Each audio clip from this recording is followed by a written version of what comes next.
आपण समस्तंकु प्रभु जीशु ख्रीष्टंक नाम रे नमस्कार ज्ञापन करे। प्रिय माने नमस्कार।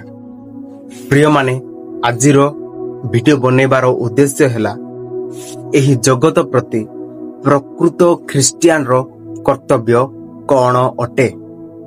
एही जगत प्रति प्रकृत ख्रिस्टियान रो कर्तव्य कौन अटे।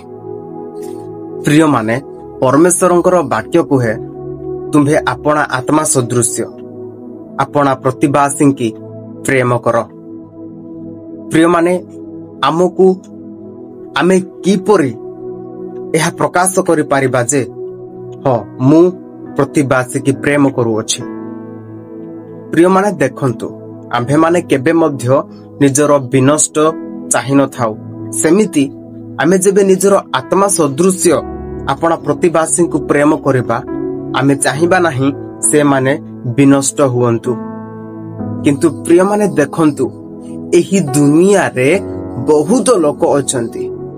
हमर ग्राम गुडी करे बहुत लोक अछंती जेउ माने कि नरकर पथ दे जाउ अछंती, नरकर पथ दे जाउ अछंती पाप करिके। प्रिय माने आम्भे माने सुनेइबा सुसमाचार। परमेश्वरंकर वाक्य कुहे विश्वास श्रवण रु जात हुए, श्रवण ख्रीष्टंक वाक्य द्वारा हुए। आम्भे माने सुनेइबा, हमरो काम हैला सुनेइबा। आम्भे माने जदि सुनेइबा नहीं तेबे किपरि से माने जानि पारिबे। आम्भे माने सुनेइबा, से माने विश्वास करिबे न करिबे से विषय चिंता करिबा किछि आवश्यकता नहीं। आम्भे माने केवल सुसमाचार से मानकु सुनेइबा।